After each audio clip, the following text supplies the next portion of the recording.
Hey, it's Mr. Scopa here with an update for October 9th, 2015.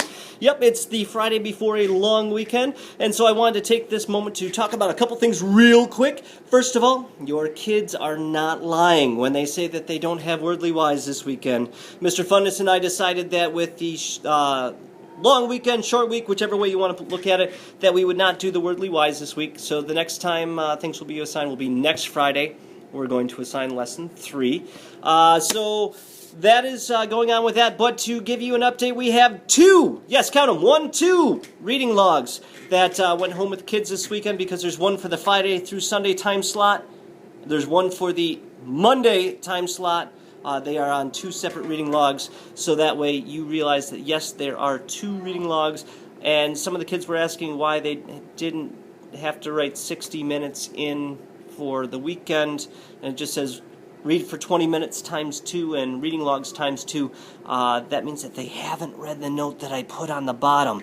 And if they haven't read the note that I put on the bottom, that's the importance of why they always need to look at documents very carefully, because sometimes there's little things down at the bottom that we need to know. That's a life lesson that we all, obviously as adults, deal with on a usual basis, is making sure we read the whole thing. So, another thing that went home with them looks like this. And this is just a little reminder of, and it's from our health and wellness policy for the school district. I figured it would be a good time to remind that for our snack time is usually 10 minutes long or so it's not a long time, so it's not time for a big thing of snack. It's more for a small thing of snack. It's usually about an hour and a half before lunch. Sometimes we have a working snack time where they're working on or continuing to work on whatever thing we're doing in class, but this just has some good examples of healthy snacks. Obviously, I don't want the kids bringing in candy for snacks, and that's going to be a big thing with Halloween coming up. They're going to get a little frustrated with me when I'm like, no candy in the classroom, because we don't want that. So we want to make sure that we're focusing on the idea of healthy snacks. Some good things that are on there: raw vegetables, dipping it in some salad dressings, or some blue cheese, or some hummus and things like that. I love snacks like that. Apples, fruits, maybe, let's see, dried fruits, cranberries are on here. It does say tree nuts and soy nuts, no coconuts or palm nuts. No nuts, no nuts, no nuts, no nuts. We do have a nut allergy in the classroom, so like I said, no nuts! We don't want any of that. But with that... Okay, PMI Group B, you are dismissed. And walkers, please head to the front foyer. Have a great long weekend, everybody. See you Tuesday.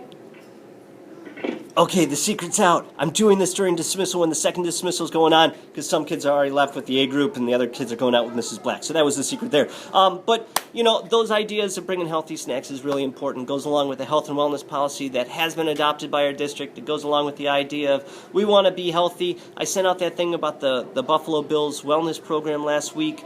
That's something that you can still join and look at. It looks to have the kids eat 5 servings of fruits and vegetables a day, drink... let's see, what is it, 8 glasses of water, that's 64 ounces of water a day, and do a little bit of physical activity, 20 minutes a day, and then there's some daily tasks each day.